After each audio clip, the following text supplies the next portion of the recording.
He once won a $16 million heads-up match against a billionaire. He made Jason Koon second-guess his own bluff by calling him mid-hand just to hear his voice.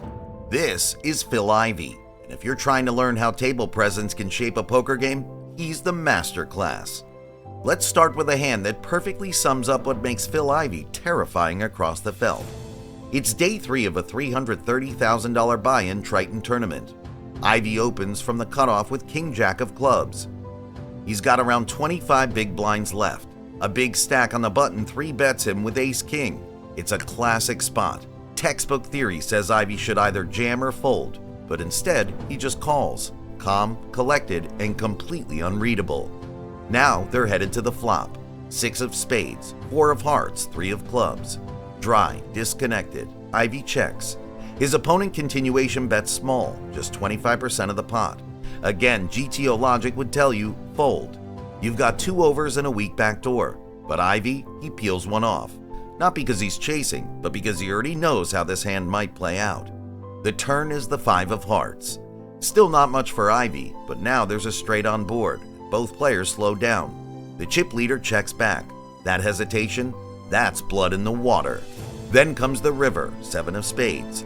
The board now shows 3, 4, 5, 6, 7. It's almost always a chop, but Ivey doesn't care. He goes all in. Think about that. You're staring at a board that practically screams split pot, and this guy jams in a massive river bet like he's got it all. The reason? He knows his opponent doesn't have many 8s, but he might, and that pressure alone forces a fold. It's not about what he has, it's about what he makes you think he has. That's Phil Ivey's table presence. It's not loud, it's not flashy, it's clinical. But Ivey's command at the table isn't just about one hand, it's a legacy. From the moment he snuck into Atlantic City poker rooms as a teenager under the fake name Jerome, Phil Ivey was different. They called him No Home Jerome because he was always there, always watching, always playing, but more importantly, always learning. By the time he hit his early 20s, he wasn't just a grinder. He was dismantling pros with reads they couldn't understand. In 2000, he won his first WSOP bracelet, defeating Amarillo Slim heads up. That wasn't just a win, that was a torch being passed. A new generation of poker was being ushered in, and Ivey was leading it. But what exactly does Ivey do that others don't? Let's go back to fundamentals. Most players build their edge through numbers, pot odds, ranges, solver-approved strategies. Phil does that too. But his real edge comes from reading you. He watches your posture, your rhythm, the exact way you toss chips. And when something shifts, even slightly, he catches it. There's a reason that during an online match, Ivey called Jason Koon on the phone mid-hand. Not to chat, not to argue, just to hear his voice. That one sound told him more than any HUD stat ever could, and he used that information to call down a bluff. His reads come from thousands of hours watching human beings behave under pressure. And over time, those reads become instincts. He doesn't just see the cards, he sees the story you're trying to sell, whether you're lying or not. In one hand on high-stakes poker, he stared down Tom Dewan in the middle of a huge pot. Dewan had made a big move, trying to represent strength, but Ivey just sat there, stone still, studying. The longer he waited, the more nervous Dewan got. And then, with nothing but a light hand and ice in his veins, Ivey made the call. He was right. That's the thing, Ivey doesn't fidget. He doesn't talk trash. He doesn't need sunglasses or hoodies. His weapon is stillness. While other players try to throw you off with banter, Ivey lets silence do the work. His table image is so powerful that it changes the way you play. You hesitate, you doubt, and in poker, that's all he needs. But don't mistake that for being passive. Ivey is as aggressive as they come, especially pre-flop. He plays a wide range of hands, attacks relentlessly, and keeps you guessing. He's not just making plays with premium holdings. He's applying pressure where it hurts, hands you don't want to call with, spots where folding feels safe but is exactly what he expects. And when it comes to adapting, you are better. Against tight players, Ivey will ramp up the bluffs. Against maniacs, he'll wait, trap, and spring back with surgical precision. One of his most famous clashes came against Tom Dewan again. In that hand, Ivey 5-bet with 10-8 suited. Not exactly a powerhouse, but he knew Dewan's reputation, knew Dewan was capable of 4-betting light, and Ivey just leaned into it. That 5-bet wasn't math, it was a read, and it worked. Because Ivey understands something most players don't. Poker is never about one strategy. It's about this moment, this opponent, this energy. He plays what feels right, and for him, feel is backed by decades of experience. When asked about solvers and modern tools, Ivey's answer is honest. He's not grinding PioSolver for 6 hours a day, but he's not against it either.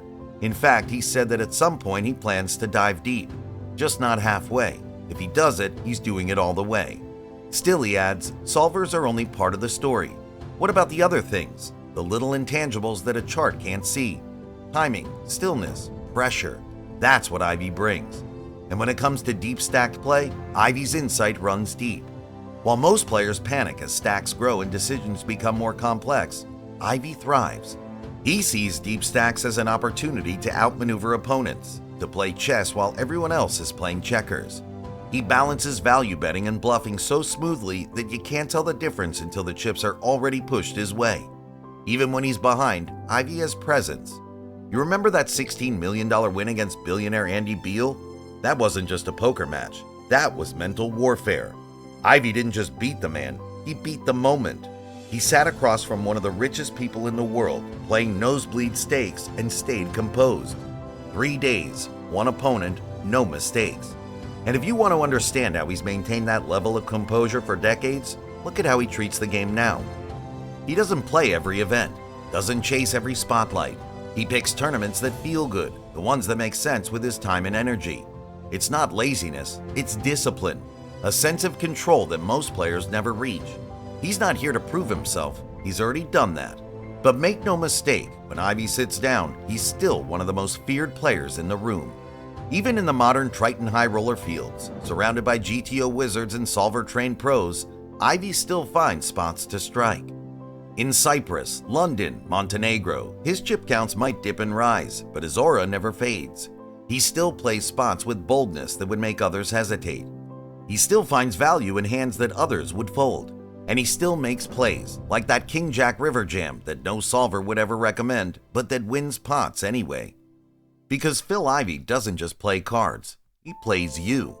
Let's go back to that river shove, the one with King-Jack on a 3, 4, 5, 6, 7 board. Mathematically, that river's a chop almost every time. Both players had no real showdown value.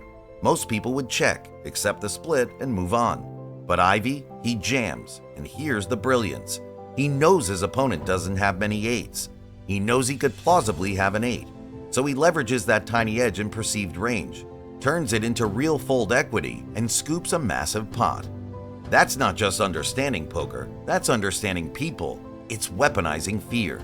This isn't new for Ivey. Over the years, he's mastered the balance between logic and feel. In his masterclass, he emphasizes adjusting your strategy based on your opponents, not just the theory. He talks about how players have different styles, some too tight, some too aggressive, and how the real game lies in identifying those patterns.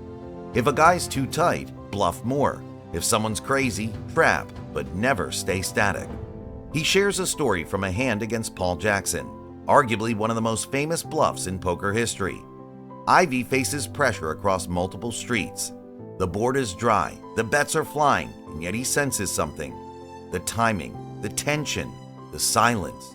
So he turns the tables, re-raises, and gets Jackson to fold. In a bluff-for-bluff duel, Ivey doesn't blink. He waits until the exact moment, then flips the pressure. But Ivey's not always on the offensive. Some of his most legendary hands come from restraint. In a high-stakes cash game, Ivey folded second pair on the turn, a hand most pros would call without thinking. Why? Because the story didn't add up. The opponent's bet didn't match the rhythm of the hand. And while the math said call, the energy said get out. So he laid it down, quietly, casually, and saved thousands. That discipline is what separates elite players from good ones. Ivey doesn't chase pots, he doesn't tilt. Even when he's behind, he doesn't panic. He observes, calculates, waits. He once said, if it feels good to me, then I do it. That sounds vague, but it's everything. Ivey plays by feel, not impulse. Whether it's deciding which tournament to play, who to sit with, or whether to pull the trigger on a bluff, he trusts his intuition. Because it's been sharpened across decades. And that intuition, it's earned. Ivey doesn't just show up and wing it. He studies, he reflects, he watches. He may not grind solvers every day, but he understands how they work. He knows what optimal looks like. Then he figures out when to deviate. That's where the real magic is. In one interview, he was asked if he uses solvers. His answer? Not grinding them yet. But when I do, I'll go all the way. That tells you everything. He respects the tools, but he also believes in the old school edge, the kind you get from watching, feeling, and playing thousands of hands.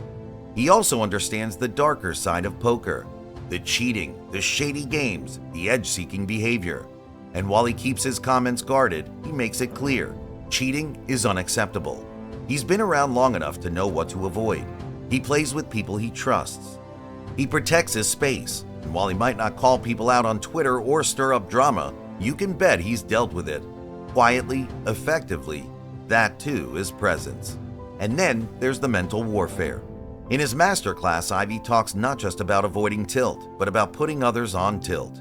It's subtle, it's controlled, it's psychological warfare.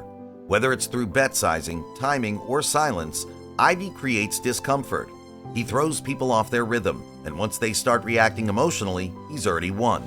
He doesn't needle, he doesn't mock, but he unsettles.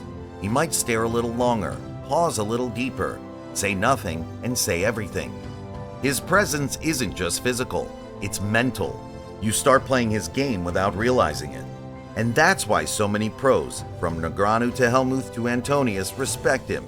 They've all clashed with Ivey. Win or lose, they all know, when you're in a hand with Phil, you're not playing poker, you're playing Phil. He's not trying to be a legend, he just is. Because for Phil Ivey, poker isn't just a game of cards. It's a game of control, of energy, of presence. And he's mastered all three. So what can you learn from Phil Ivey's table presence? It's not just about what you play, it's about how you play. And Phil Ivey, he's been winning it for decades. Let us know your favorite Ivey hand in the comments, and if you ever find yourself sitting across from him, don't blink. Thanks for watching. Don't forget to like and subscribe for more deep dives into poker's greatest minds.